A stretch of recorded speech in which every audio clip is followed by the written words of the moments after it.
Welcome back to another episode of the Daily Flip podcast. I'm your host, Alex, and happy day after Thanksgiving, Black Friday, so on and so forth. The winds of change are abound. They are coming for the members of the House, at least if you believe previous Congressman Dent from Pennsylvania. That's the article we're going to go through today, talking about what the future looks like, how the party is running for the exits, in his words, though we'll push back on that where it's necessary, and we'll play with the ideas where it is more likely. So with that, let's run down with our daily debate.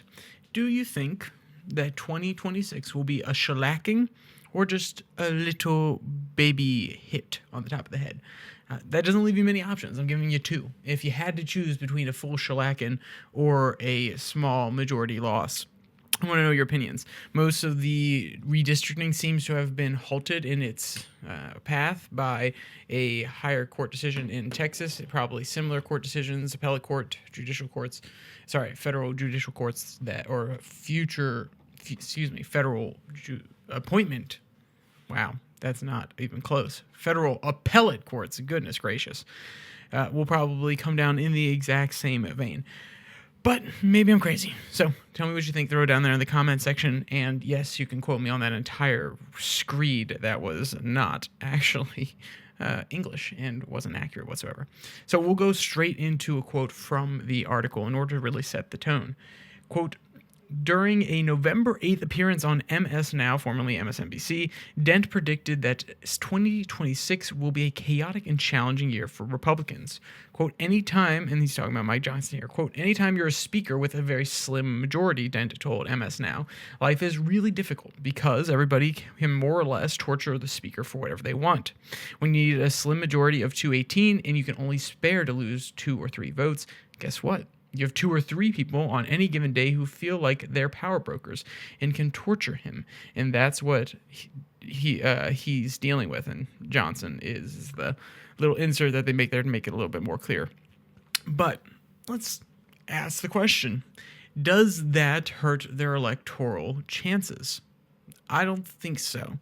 I think that while there are plenty of ideological beings, monsters, not necessarily political ones, not the ones who play practical, that are in the House, that doesn't necessarily make the Republicans' job harder to win midterms.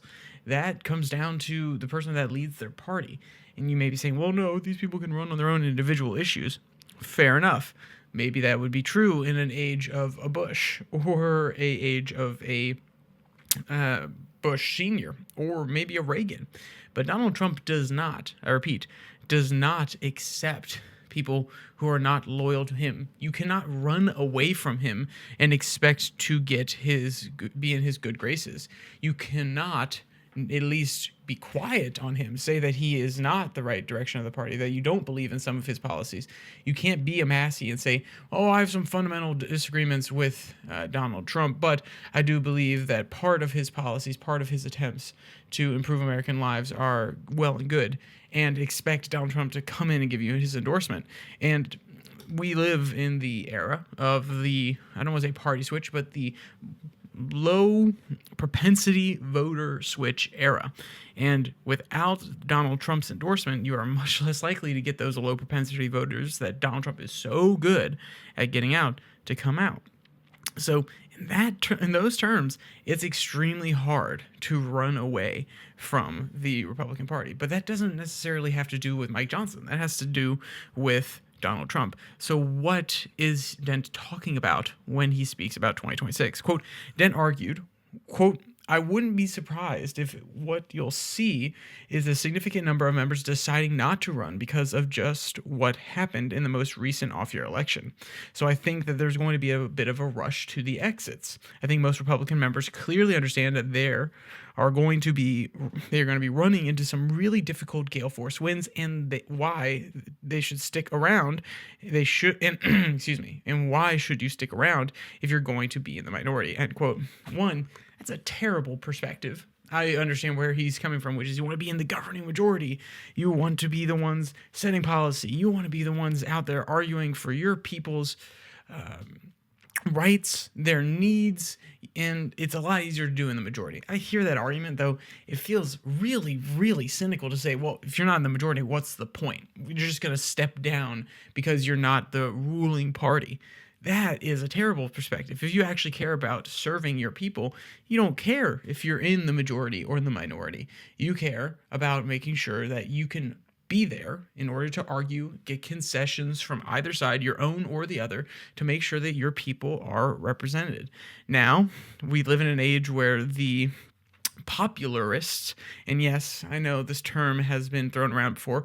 I think I've mentioned my version that I made an essay about before all of these terms got picked up by the mainstream. I can go find the original metadata to prove it, but it doesn't matter because it's not like I actually can fight with the likes of the New York Times or the New Republic that put out articles about it. But my version of popularism is, oh, well, hey, we want all the attention. We want to be out there on social media pushing back, making sure that we have a national following that goes beyond our constituency so that we can get things done. And that's a two-edged sword. One, if you're in the minority, it's much harder to get easy face time. When you are in the majority and you're the one pushing legislation, you're the one setting the agenda, then it's much easier to get onto the the MS Nows, or the CNNs, even if they disagree with you, or the Fox Newses, in order to have your opinion heard, because you can have material benefit, you can have a material chance at affecting your legislation. But also in the minority, being the bloc, being the loud opposition, can also lend itself to that position. So I think that the double-edged sword of popularism isn't actually quite an example. So what Dent's basically doing is he's futurecasting based on the midterm election results, or sorry, the off-year election results, and saying, hey, this is what's coming down for the midterms, and people are agreeing. And I don't think it's a coherent argument. Just because, and that's not to say that it's not true that some people are worried. That doesn't mean that they're going to leave, though. That doesn't mean that's the reason why they want to leave. I think the actual reason, and maybe this is a few of my priors, even though Dent himself is one who stepped down because of Donald Trump, and yes, this is from Alternet, so they're a leftist organization that loves to push their side of the story. But my point is that the reason so many people are leaving is because they can't actually govern. They can't implement their vision for the party. They can't be ones to push back. They have to stay in line in order to get anything done.